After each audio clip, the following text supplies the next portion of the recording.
कांदा परतून घेणार आहे। कांदा परतवतानाच मी आज शेंगदाणे देखील घातलेले आहे। इथे मी 2 वाटी तांदूळ घेतलेले आहे, त्यासाठी आपण अर्धा वाटी यात तुरीची डाळ घालणार आहे। खूप मस्त लागते ही खिचडी।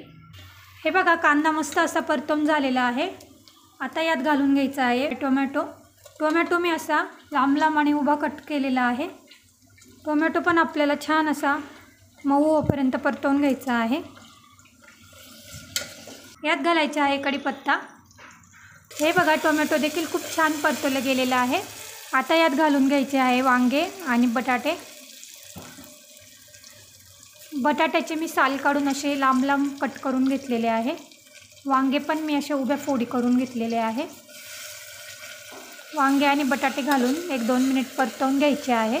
या परतवून झालेल्या साहित्यामध्ये आपण घालून घेणार आहे अर्धा चमचा हळद पावडर, 1 चमचा लाल तिखट,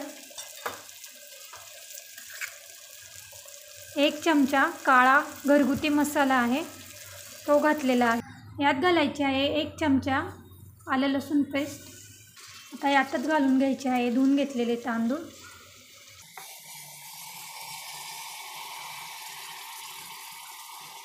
मस्त असे मिक्स करून घ्यायचे आहे।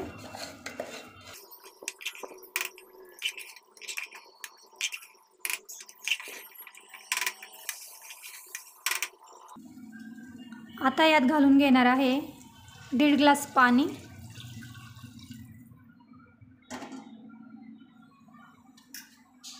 पाणी घातल्यावर छान असं मिक्स करून घ्यायचे आहे। यात घालायचे आहे मीठ आणि आता घालून घ्यायचे आहे कोथिंबीर। पाणी छान उकळले की कुकरचे झाकण लावून घ्यायचे आहे आणि आता मी याच्या 3 शिट्ट्या करणार आहे। 1 शिट्टी मी मोठ्या गॅसवर करून घेणार आहे आणि 2 शिट्ट्या आपण मीडियम गॅसवर करणार आहे। हे बघा किती मस्त अशी खिचडी बनवून झालेली आहे।